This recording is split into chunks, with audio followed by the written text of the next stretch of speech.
થી.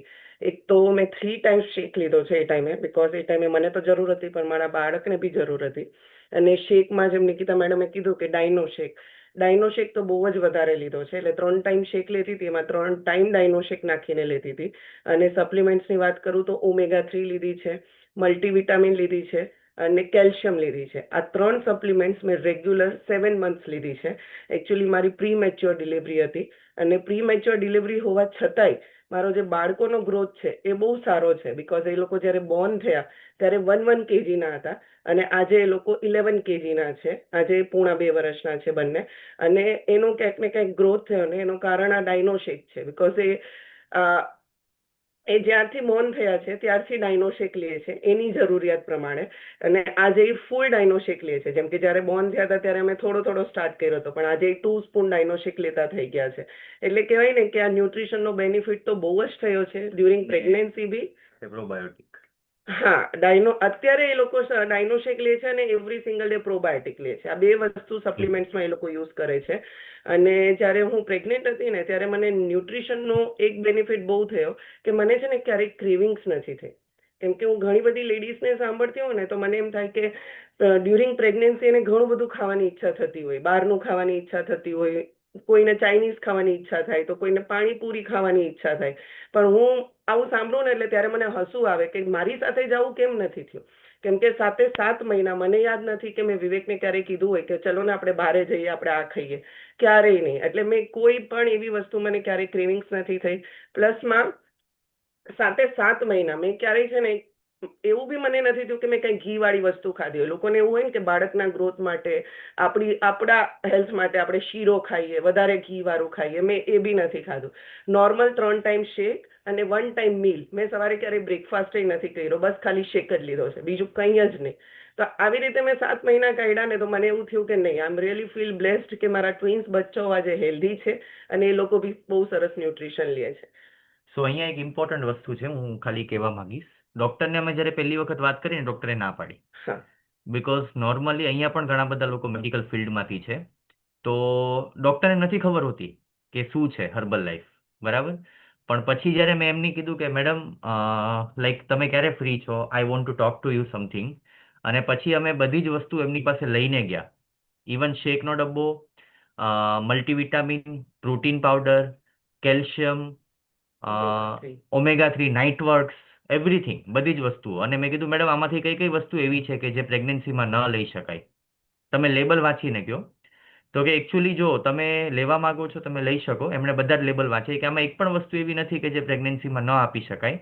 પણ નોર્મલી કેવું છે કે નેચરલ ફૂડમાંથી જો મળે ને તો વધારે સારું. મેં કીધું મેડમ નેચરલ ફૂડમાંથી જો આપણે લેવા જઈએ તો એમાં પણ તો બધી વસ્તુ પેસ્ટિસાઇડ વાળી આવે છે, બધી જ વસ્તુઓ મિક્સ અને મિલાવટ વાળી આવે છે. તો અને અમને એટલો કોન્ફિડન્સ છે કે 12 વર્ષથી અમે લોકો આ ન્યુટ્રિશન લઈએ છીએ, અને અમને ડેફિનેટલી એટલો કોન્ફિડન્સ છે કે આનાથી અમને સારું રહેશે. એટલે એમણે એવું કીધું કે તો પછી વાંધો નહીં, તો તમે કન્ટિન્યુ કરો. તો એમણે જે એમની આયર્નની ટેબ્લેટ હતી, પછી એમની કેલ્શિયમની ટેબ્લેટ હતી, એમણે એમના પ્રિસ્ક્રિપ્શનમાંથી રિડ્યુસ કરી, કારણ કે એની જગ્યા ઉપર આ મલ્ટીવિટામિન અને આ કેલ્શિયમ હતી. સો ઘણી વખત ઘણા લાઈક ડોક્ટર્સ એવા હોય, with due respect to all the medical fraternity જે લોકો આ કોલ ઉપર છે, but sometimes you know what કે આપણને ખબર નથી હોતી. અને લાઈક જ્યારે ડૉક્ટરને પૂછવામાં આવે ત્યારે ડૉક્ટર એવું કહેતા હોય કે ન કરાય, અથવા તો ન કરવું જોઈએ, અથવા તો એમની પાસે એટલું જે નોલેજ હોવું જોઈએ ને, સમટાઈમ્સ અહીંયા ગામી સર પણ ડૉક્ટર છે, એમડી છે, અને બીજા પણ ઘણા બધા ડૉક્ટર છે, તો એ નથી હોતું. તો સમટાઈમ્સ એવું આન્સર તમને મળી શકે. બટ જો તમે ફેક્ટ્સ ઉપર વાત કરો ને, જે રિયાલિટી છે, રિયાલિટીની અંદર કોઈ પણ ન્યુટ્રિશન એવા નથી કે જે હ્યુમન બોડી માટે હાર્મફુલ છે કે નુકસાન કરતા છે, બરાબર. અનટિલ એન્ડ અનલેસ જો કોઈ એવી મેડિકલ કન્ડિશન છે તો. અને મેડિકલ કન્ડિશનમાં રિસન્ટલી હમણાં એક નેફ્રોલોજીસ્ટ સાથે પણ મારી વાત થઈ હતી, હમણાં જેમ ગામી સરે વાત કરી ને, તો કિડનીની પ્રોબ્લેમ હોય તો કિડનીની પ્રોબ્લેમમાં પણ એ પણ જોવું પડે કે during your urination protein leak થાય છે કે પ્રોટીન એક્સ્ટ્રા બચે છે બોડીમાં. તો એ પ્રમાણે એ ડિસિઝન લેવાનું હોય કે તમને પ્રોટીન વધારે જોશે કે પ્રોટીન ઓછું જોશે, right. So sometimes you know vote, આપણે ખાલી ડૉક્ટરને ઇન જનરલ પૂછી લઈએ કે ભાઈ આ કરાય કે ન કરાય, અને એ આન્સર ઉપરથી આપણે એક આપણી લાઈફ માટે જે ઇમ્પોર્ટન્ટ વસ્તુ છે ને, જે ન્યુટ્રિશન, એને આપણે મિસ કરી દેતા હોય. તો ડ્યુરિંગ પ્રેગ્નન્સી આ અમારી સાથે પણ થયું હતું કે અમે ડૉક્ટરને પૂછ્યું, ડૉક્ટરે પહેલી જ વારમાં ના પાડી દીધી પછી એટલે એ પાછું ટાઈમે એમણે હું ખાલી પૂછ્યું જ અમે હા ખાલી કે ભાઈ હું હર્બલ લાઈફ નો શેક લઉં છું તો એ કન્ટિન્યુ રાખું કે ના રાખું, એટલે એમણે તો એમને પાછું તો તરત આન્સર ના પાડી દીધી. એમણે આન્સર એવો આપ્યો કે તમે શેક લેશો ને તો તમને ભૂખ નહીં લાગે, તમે બીજું કંઈ નહીં ખાઈ શકો. This was her answer at that moment. અને એ એમના પર્સ્પેક્ટિવથી બરાબર પણ છે, બીકોઝ પ્રેગ્નન્સી વખતે વધારે કેલરીઝની જરૂર પડે અને એ કેલરીઝ ખાલી મા માટે નથી, બાળક માટે પણ છે. તો એની સાથે તમે જે ન્યુટ્રિશન યુઝ કરો છો એની સાથે જો તમે પ્રોપર હેલ્ધી કેલરીઝ તમે મેન્ટેન કરી શકો છો, ડેફિનેટલી ડ્યુરિંગ પ્રેગ્નન્સી તમારા બેબીના ગ્રોથ માટે અને તમારી પોતાની હેલ્થ માટે, લાઈક ટ્વિન્સ પ્રેગ્નન્સી પછી પણ પ્રગતિનું વેઇટ 8 થી 10 કિલો જ ખાલી વધ્યું હતું એક્સ્ટ્રા. વધારે વેઇટ પણ એમનું નહોતું વધ્યું, કારણ કે નોર્મલી પ્રેગ્નન્સી વખતે લેડીઝનું વેઇટ વધારે વધી જતું હોય.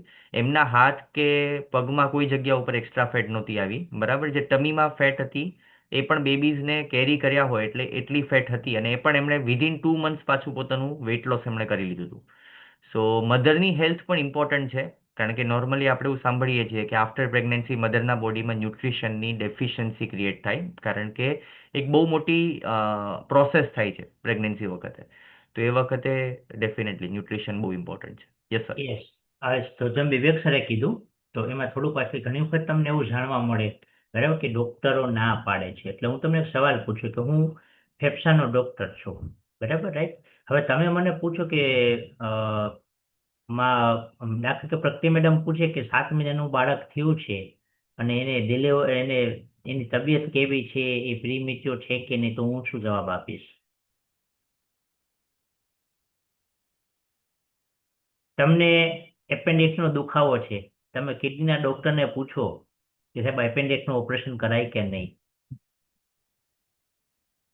તો કહેવાનો મતલબ એ છે, બેઝિક જે નોલેજ હોય એ ઉપર કહેવાનો મતલબ એ છે કે ન્યુટ્રિશન જે છે એ આખો એક સબ્જેક્ટ છે. ન્યુટ્રિશન છે એ એક આખો સ્પેશિયાલિટી છે. શું કામ સ્પેશિયાલિટી એ પણ તમને કહું. આજે મલ્ટી સ્પેશિયાલિટીમાં શું કામ ડાયટિશિયનો ન્યુટ્રિશનિસ્ટ રાખવામાં આવે છે મેટ્રો સિટીમાં? જો અમારી પાસે બધું નોલેજ હોય તો એમની જરૂરિયાત શું? તો કહેવાનો મતલબ એ છે કે આ એક આખો અલગ સબ્જેક્ટ છે. તો જેની સ્પેશિયાલિટી એમાં એને વધારે ડીપ નોલેજ હોય. તમને કિડની પથરીની તકલીફ થઈ છે તો યુરોલોજીસ્ટ વધારે આન્સર આપી શકશે કે જનરલ સર્જન વધારે સારો આન્સર આપી શકશે કે એમબીબીએસ ડોક્ટર સારો આન્સર આપી શકશે? બરાબર. તો બીજું, તો હવે અમારે આન્સર શા માટે આપવાનો હોય? તો એકચ્યુઅલી એવું છે કે જે અમે જાણતા નથી ને એનું જો અમે એમને કહી દઈએ, દાખલા કે કોઈ આયુર્વેદિક સારા આયુર્વેદિક ડોક્ટરો હોય, બરાબર, આયુર્વેદિક ટ્રીટમેન્ટ સારી જ છે, એવું નથી ખરાબ છે. હવે મને કોઈ પૂછે આયુર્વેદિક ટ્રીટમેન્ટ, હું એમ કહી દઉં કે હા કરાય, અને એ સામેવાળો વ્યક્તિ આયુર્વેદિક ડોક્ટર સારો નથી અથવા તો એને કોઈ હાર્ડવેર પાસેથી લીધું હોય, મને આઈડિયા નથી કે એની દવા કઈ છે, અને તમે શું કહો ડોક્ટર કીધું હું લઈ લઉં. કારણ કે આપણે શું માનીએ છીએ, ડોક્ટર કહે એટલે બ્રહ્મ વાક્ય. તો ઘણી વખત અમને ખબર ન એટલે અમારે પહેલા ધડાકે તો ના જ કેવી પડે.